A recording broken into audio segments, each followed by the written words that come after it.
Picture this. You're at home. Maybe you're just finishing up dinner or trying to watch that show everyone's been talking about. Suddenly, you see it. Red and blue lights are flashing through your window, painting stripes on your walls. You peek outside, and there it is. A police car parked right in front of your shared house. Your heart does a little jump, and the first question that pops into your head is a simple one, but it's heavy. Why are the police here?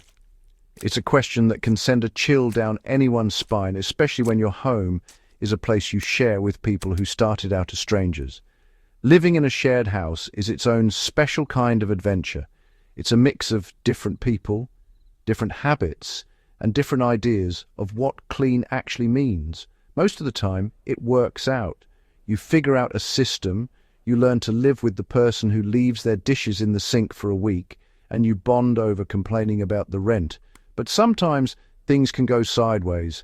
A small disagreement over who used the last of the milk can somehow escalate. A misunderstanding about noise levels can turn into a silent war fought with passive-aggressive notes. And in some cases, someone decides the next logical step isn't to talk it out, but to call the authorities. So the police are standing at your door, and suddenly your living room feels less like a home and more like a scene from a TV drama. Someone in the house felt uncomfortable enough, or maybe angry enough, to dial that 3-digit number.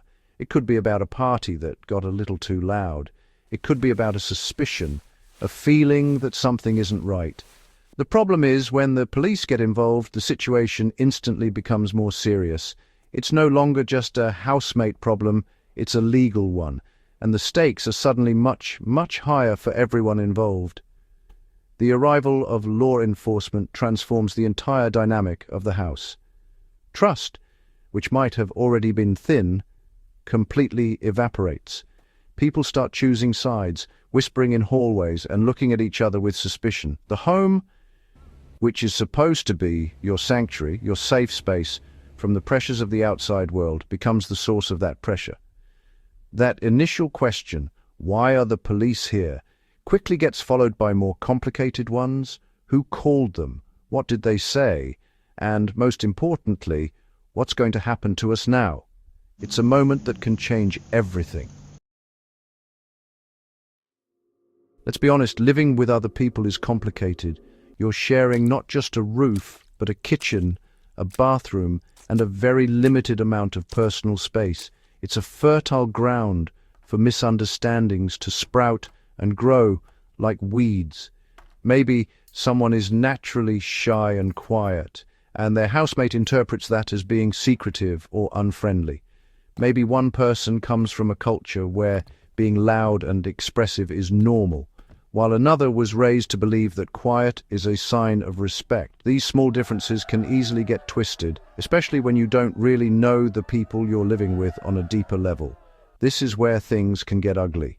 Sometimes feeling uncomfortable can lead to suspicion, and suspicion can lead to accusations. A person might see something they don't understand, and instead of asking about it, they fill in the blanks with their own fears. This is how a small issue can balloon into a major drama. It's like a game of telephone, but with much higher stakes. Someone misinterprets a conversation, tells another housemate their version, and by the time the story has made its way around the house, it bears no resemblance to the truth. Suddenly, an innocent person is painted as a villain, and then there's jealousy, the secret ingredient in so many household disputes. It can be about anything: who has a better job, who has more friends over, who has a nicer room. This envy can curdle into resentment, making someone look for ways to cause trouble for the person they're jealous of. They might start to exaggerate minor issues, turning a simple mistake into a deliberate act of malice. It's in this toxic environment that someone might decide to call the police, not because they are truly in danger, but as a way to win an argument or to get back at a housemate they dislike. The act of calling the police becomes a weapon. It's a way to escalate a personal conflict into an official one, hoping the authorities will take their side and validate their feelings. The person making the call might genuinely believe they are in the right, blinded by their own anger or misunderstanding, They might even convince other housemates to back them up, creating a powerful narrative against one individual. But what they often fail to consider is the damage this can do, not just to the person they've accused, but to the peace and safety of the entire household. It's a drastic step that can have irreversible consequences. When a disagreement in a shared house gets to the point of a police call, it's often because someone has jumped to a conclusion without any real proof. Think about it. We've all watched enough crime shows to think we're amateur detectives. We see something out of place, we hear a strange noise, and our minds start racing, connecting dots that aren't even there. In a shared living situation, this tendency can be incredibly destructive. A person might see a housemate acting in a way they find odd, and instead of considering a dozen innocent explanations, they land on the most sinister one. This rush to judgment is particularly hurtful when it's influenced by prejudice. Let's not pretend it doesn't happen. A person's race, nationality, or accent can unfortunately become the basis for suspicion. Someone might be treated differently or watched more closely simply because they are the only one of their background in the house. In these situations, an unfair accusation isn't just a personal attack. It carries the weight of stereotypes and bias. An innocent person is suddenly forced to defend themselves not just against a false claim, but against a mountain of prejudice they had nothing to do with creating. The damage caused by a false accusation is immense. It can ruin a person's reputation within the home and even in their wider community. Imagine being labeled as untrustworthy or dangerous by the people you live with, all based on a feeling or a misunderstanding. It's isolating and deeply painful. The emotional toll is significant, as the person accused has to live in a constant state of anxiety, knowing their housemates are watching them, judging them, and possibly plotting against them. Their home, the one place they should feel secure, becomes a source of stress and fear. This is why proof is so important. In a fair world, an accusation is just a starting point, not an ending. It needs to be backed up by facts. In a shared house, this can be tricky. This is where having objective measures can be a lifesaver. For example, security cameras in common areas, installed with the consent of all tenants, can provide an unbiased record of what actually happened. This isn't about spying on each other. It's about protecting everyone. It ensures that if a claim is made, there's a way to verify it, preventing someone from being wrongly condemned by gossip and suspicion. When police officers respond to a call at a shared residence, they are walking into a complex situation. They don't have the backstory.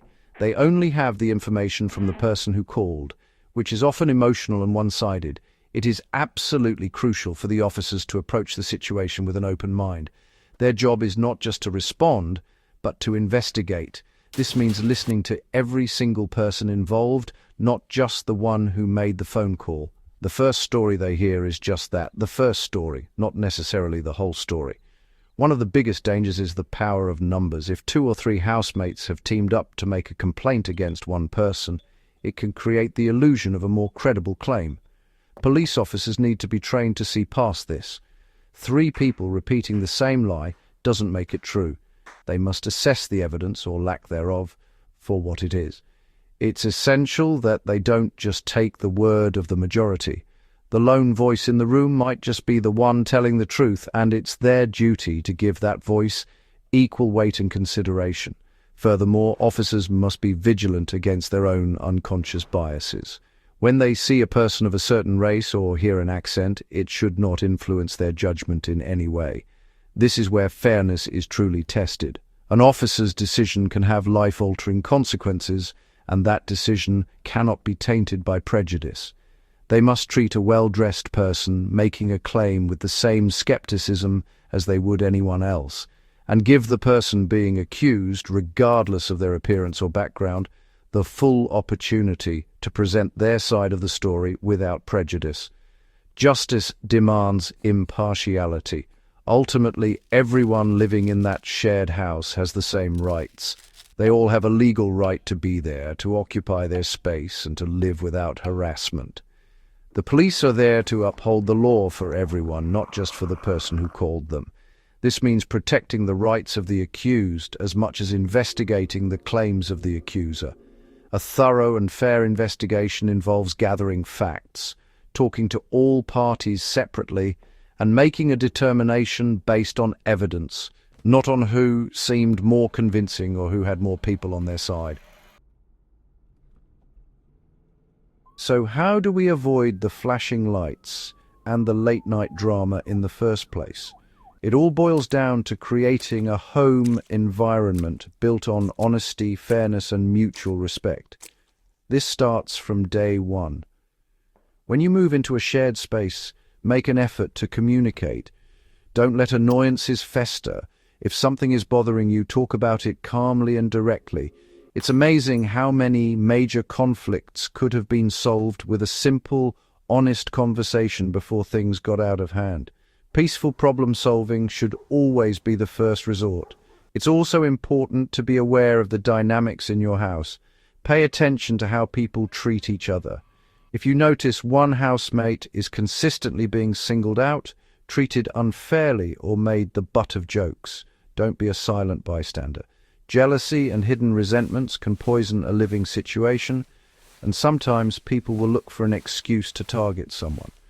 Being an ally means promoting fairness and speaking up when you see something wrong. A healthy home is one where everyone feels they have someone on their side.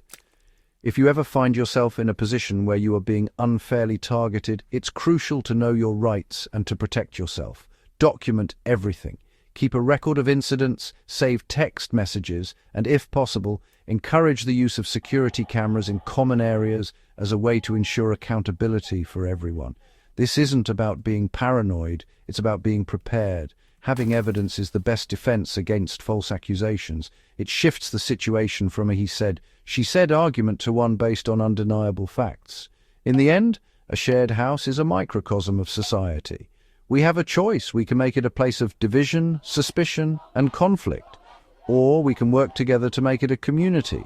This requires a commitment from everyone to treat each other with dignity, to resist the urge to judge too quickly, and to always seek the truth before casting blame.